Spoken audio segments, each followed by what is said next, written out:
Yeah, so my name is Jorge. I'm a photographer. I'm 26 and been doing this professionally for the last few, like 6 months, I'd say. So fairly new still, but yeah, I do photography, videography. I'm a musician as well, play guitar. I'm starting to get into the world of music production a little bit too, and sound design, a little bit of graphic design.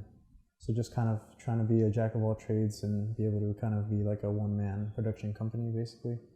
Not that there is no significance in having a team, but it's nice to be able to know what's going on in all aspects of a production, right? In order to be able to have a better grip of what you want to accomplish. I think it's important as a creative to explore your creative side, and once you realize that it has no boundaries, you're really free to kind of learn what you want, and everything influences everything. So it's nice when when you're working on a medium like photography, but then you realize that you also have editing skills, right, or video editing skills, or sound design skills, or graphic design, and you can kind of bring those elements into your photography, and then it becomes more than just a photo. It becomes and a self-expressed art piece. You can make it more, and I feel like there's a lot of power in that, and a lot of people don't realize that because they're so focused on one thing, or they're too afraid to try new things. So it's not, I always encourage people to just do, just whatever comes to your mind, try it, do it. You never know how good you can be at it until you experience with it. As a creative, you want to always make sure that you have as much creative freedom as possible. Obviously, there's always going to be a compromise with the client, but at the end of the day, I feel like one of the end goals should be to have that freedom to express and bring forth the ideas that you think will fit best, because at the end of the day, that's going to become your signature. That's going to become your work, like whatever you're creating and coming up with. And so when someone limits you, then you're not working to your full potential, and that takes away from your craft. So I do always encourage people to, make sure they surround themselves with people who are open-minded and who allow you to express yourself. Do your best to surround yourself with people who allow you that creative freedom. I feel like it's very important for creatives to be able to use their imagination to the fullest extent when they're performing, or whatever the craft is they're doing. It just allows you to further develop yourself as an artist and further demonstrate your real work, and develop that signature style, whatever it may be. It's what helps you stand out from everybody else, is trying new ideas that you come up with. And when someone doesn't allow you to do that, then it's a tragedy, because then you don't get the shot that you want, and you might never be able to recreate that, which is okay, in the long run, but also you're there at that present moment, and you want to be able to produce what you're thinking of on the spot. That's also the beauty of photography, is you're freezing a moment in time, and it's always such a beautiful thing when you freeze a moment in time that can't be easily recreated. It happens in the moments, in the present, and you either get the shot or you don't. And so when people don't allow you that creative freedom, then they're shutting you down a little bit, kind of like putting out your fire. And I don't think that's a very I don't think that's a nice thing to do.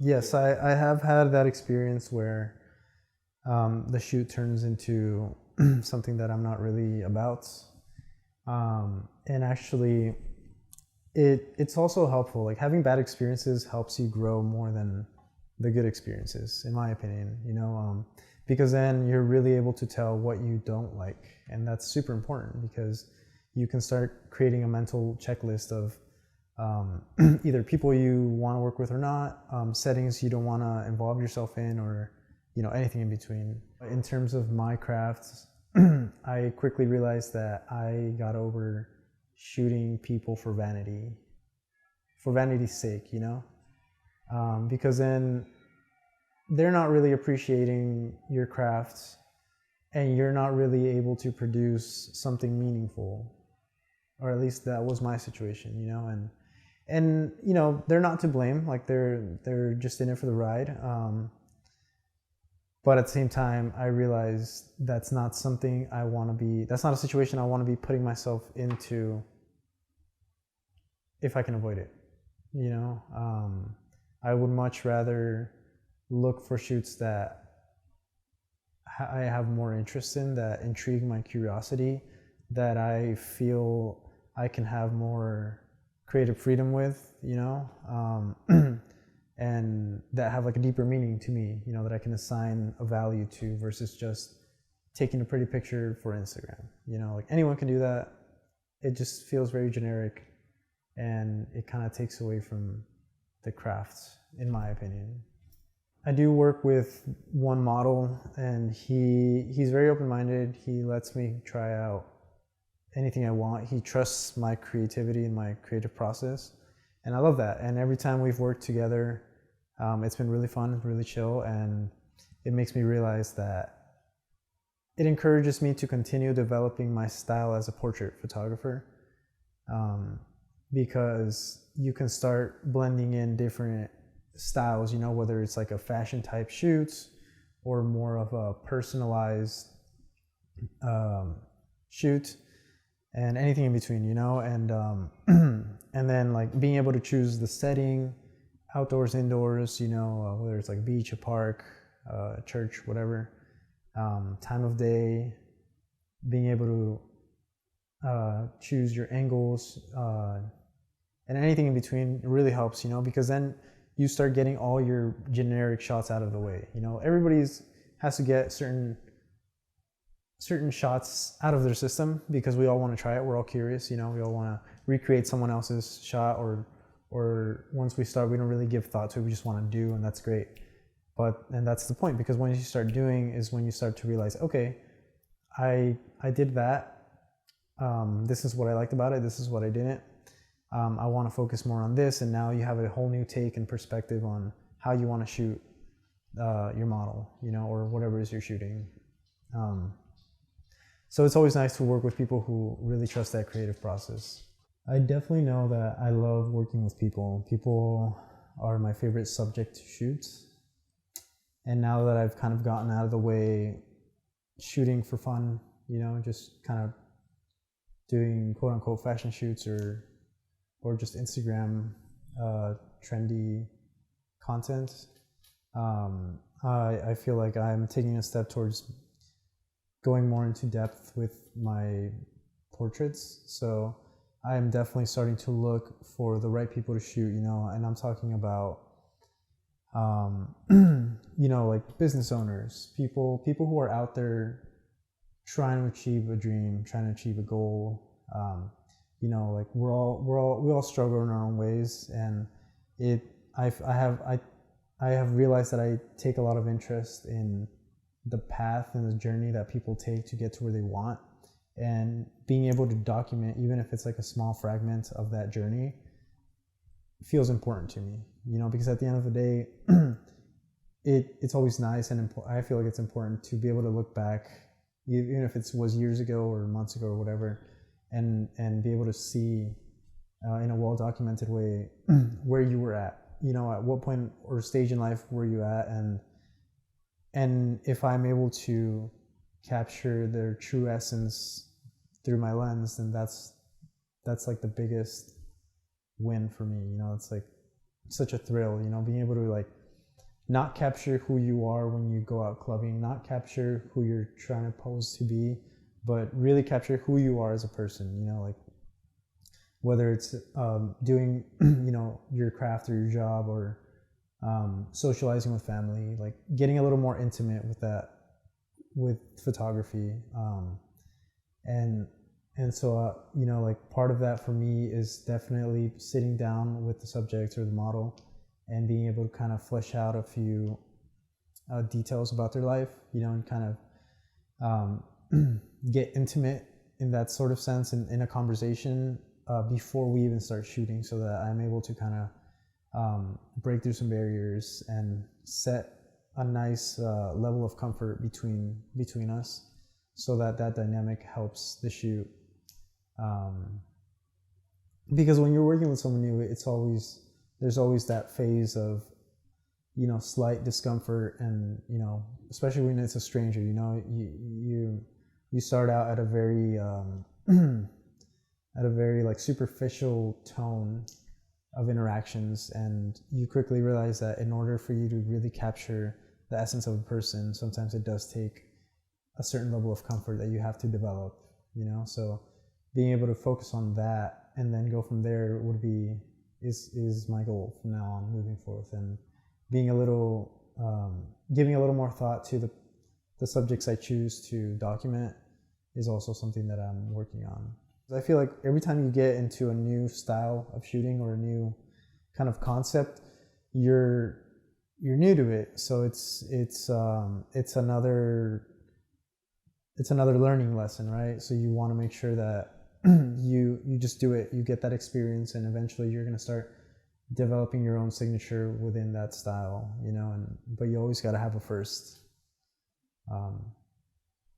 So yeah, I'm hoping now that I do this as full time, I definitely have more time and freedom to and flexibility to be able to arrange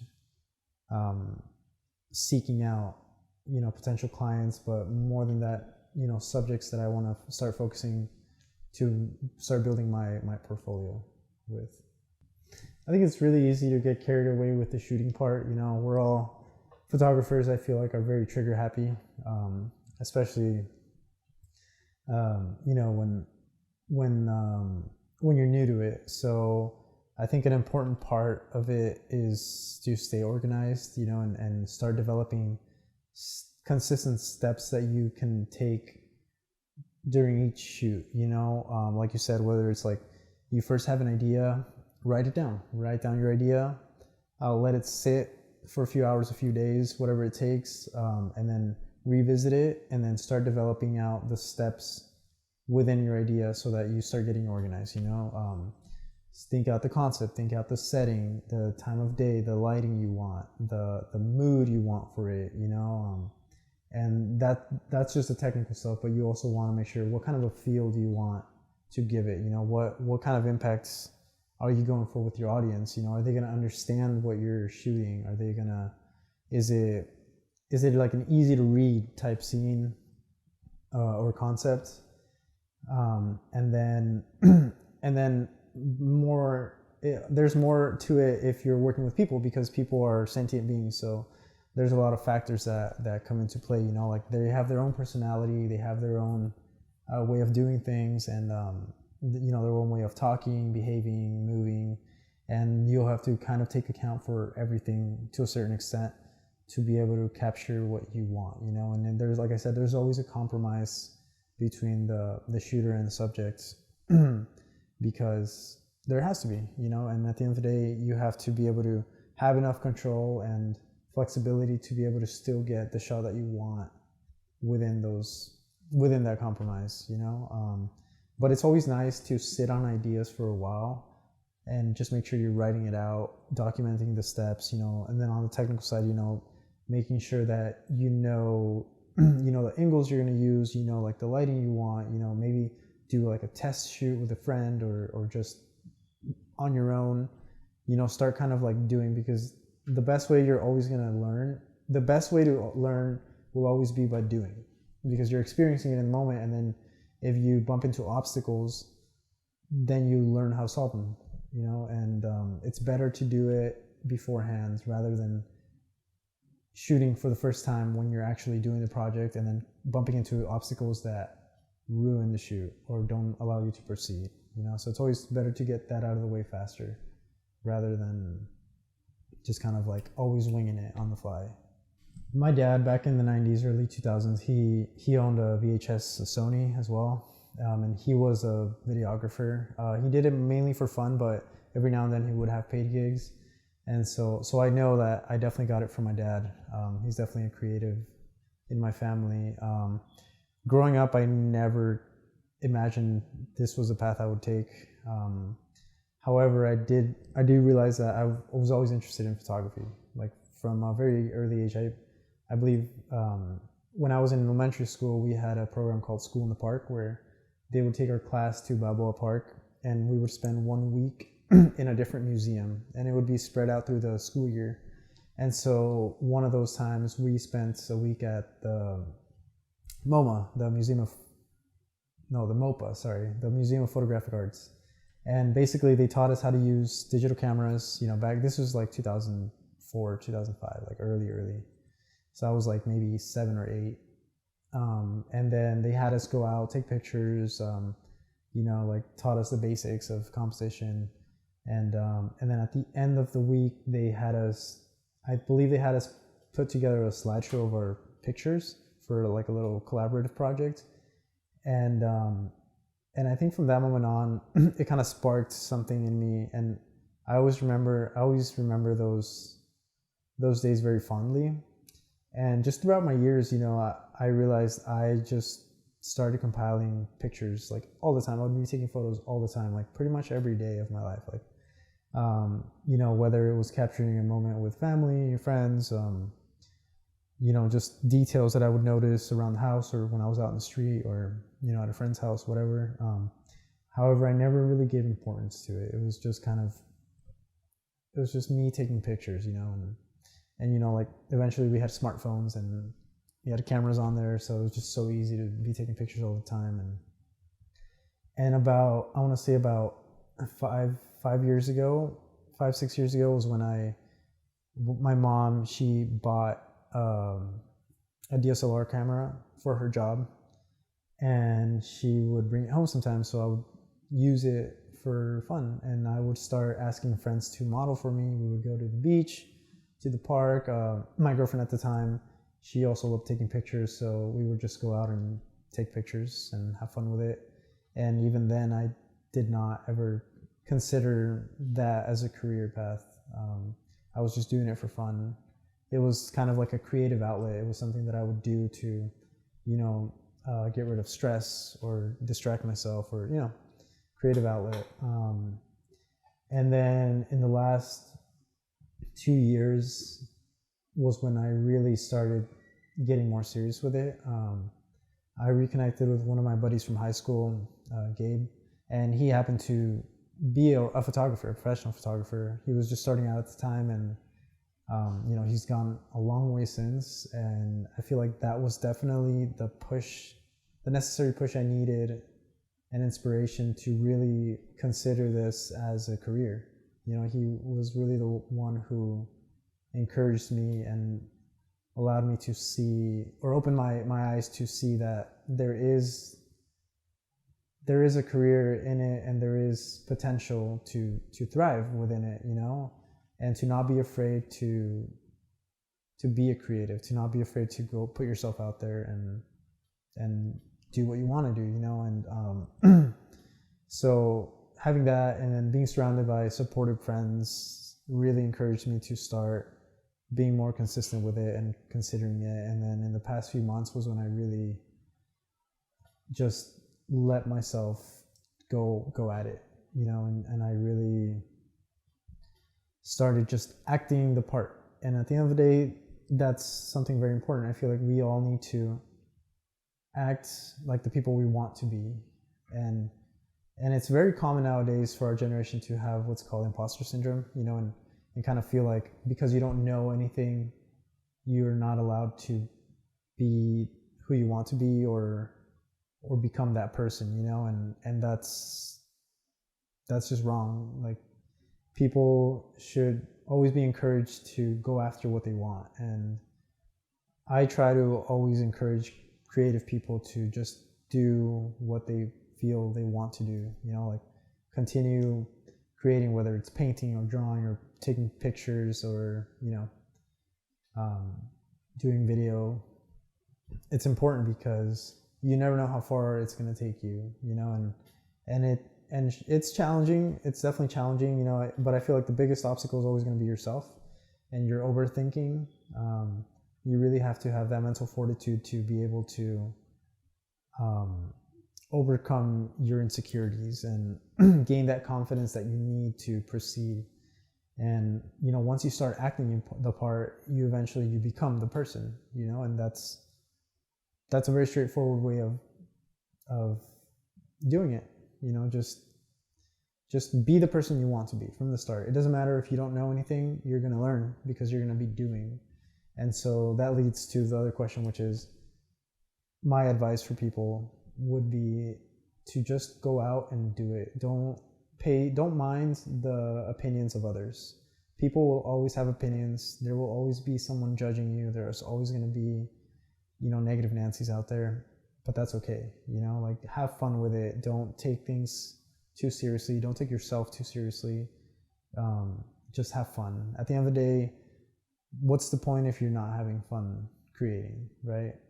So it's important to have creatives in the world because we're the people that, provide that little light of distraction or comfort to everyone, and it's always been an important thing. I mean, we've had artists since the beginning of time, and I feel like it's definitely crucial and essential to human life in general. It's just being able to have people who can create something beautiful, whether it's personalized for a specific person or just for a general audience. It's important, and I try to take my work as serious as it has to be to that extent, but I always remember that I'm still young, like I still have a lot to learn. Never assume that you know everything. Always keep your mind open. We all learn from each other, and we all inspire each other, and we influence each other, and that's just how humans work.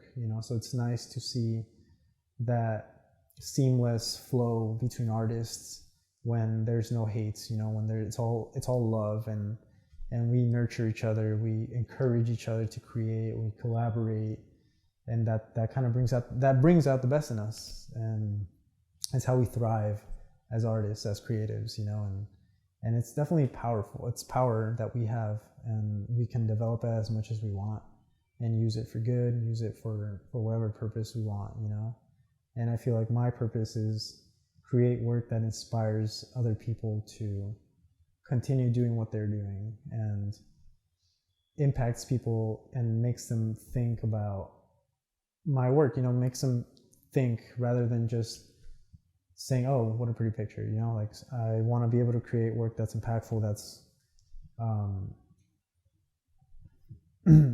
that creates maybe discomfort, that makes you reevaluate certain perspectives that you may have, that is able to bring attention to issues that are happening out in the world that impact all of us, even if we don't know it.